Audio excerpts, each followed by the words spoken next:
As you can see, I've got 3 pairs of these Whitin shoes. I bought them all at the same time. I was looking to buy a pair of barefoot minimalist shoes, and you can buy 3 pairs of these for the price of one of the higher name brand options. So I decided to try 3 of these out and see how they did for me. Okay, real quick before we jump into the rest of the video, I just want to tell you about why you might value my opinion. So I did some time in the military where I was a cavalry scout in the Army. I love being outdoors, camping, hiking, and trekking. I even did some time with search and rescue in the mountains.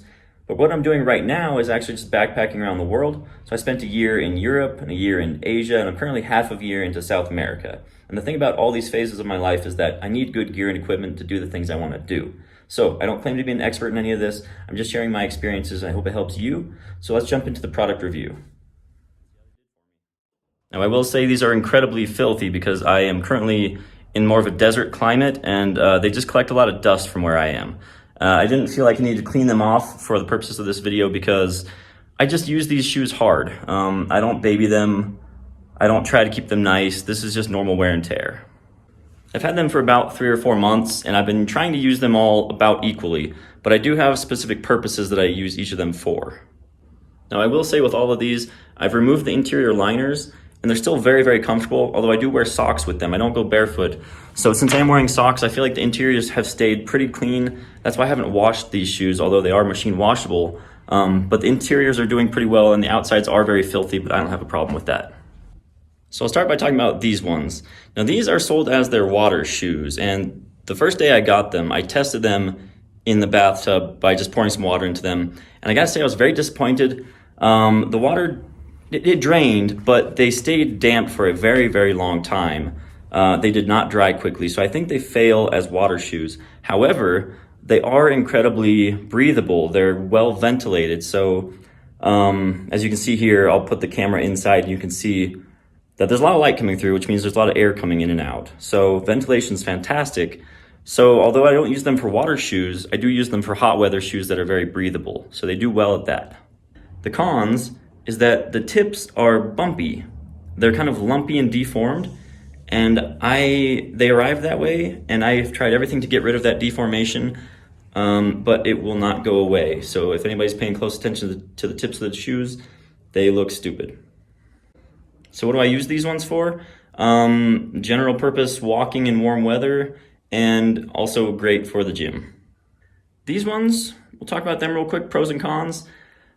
There's not a lot that's great to be said about them. They're kind of a knit material, which I expected to be breathable, but they're not as breathable as I expected. And also the material tends to just collect dirt very, very easily, maybe because it's black or maybe the material used, but the dust shows up too easily on them. And specifically on the left shoe, the tongue always slides off to the left side and it leaves my foot looking a bit strange. I have to adjust the tongue frequently. And when they arrived, the shoelaces were incredibly short. So actually these laces that are on it now, I took from the other gray pair. So now that I'm reviewing these shoes, I realized that there's really nothing positive about them at all. Wait, okay, the one thing is that these ones are good for slipping on and off, whereas the other 2 shoes do not really slip on or off. So at least that's one bright side to these ones. So these are mostly kind of a dedicated gym shoe for me, but I do wear them on the street as well. Now these ones are my favorite. They're kind of my jack of all trade. Not really a master of anything, but they're very well rounded. They would be great in the gym. They're good for walking. If I had to do like a one thing does all shoe, probably be these ones. They're not as flexible as the other 2, but they're more flexible than a normal street shoe, so they're very comfortable for that. I think the style is the best out of all 3. Breathability is okay, it's not great. I also had to replace the shoelaces on these. They were too short. Now let's look at the tread. I think they're all doing relatively well, although it's hard to say exactly how much wear there is on each pair of shoes. Generally speaking, the wear that's on all 3 of them is from a combination of gym use, walking on city streets, some, time in parks and light trekking. I'm not like hardcore trekking, but I do walk a lot. All I can really say is that I'm traveling full time and I like to walk a lot in the cities and a little bit outside of the cities, parks, just putting a lot of miles on. So what is my final verdict? I would say these ones here, I don't have any need for these. I'm gonna keep using them as long as I can, and when it's time to replace them, I'm not gonna buy another pair.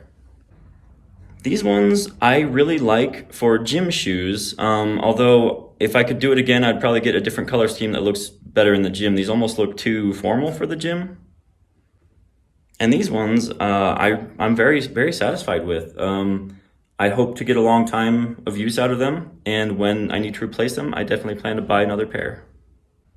So to summarize it, the value is fantastic. I'm pretty happy with the price I paid for each of them. If you're trying to get into minimalist barefoot shoes, it's worth buying a pair of these just to see if you like the concept.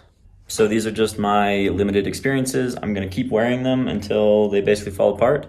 And if it's worth updating another review, I'll make another video. If they last me a year, I'd be happy to make a video about long-term wear. But I hope the video has been helpful for you. So this is actually my first gear review I've done online. I'm trying to do more of it, but since I'm traveling full time, I don't have a lot of my gear with me. It's, in storage.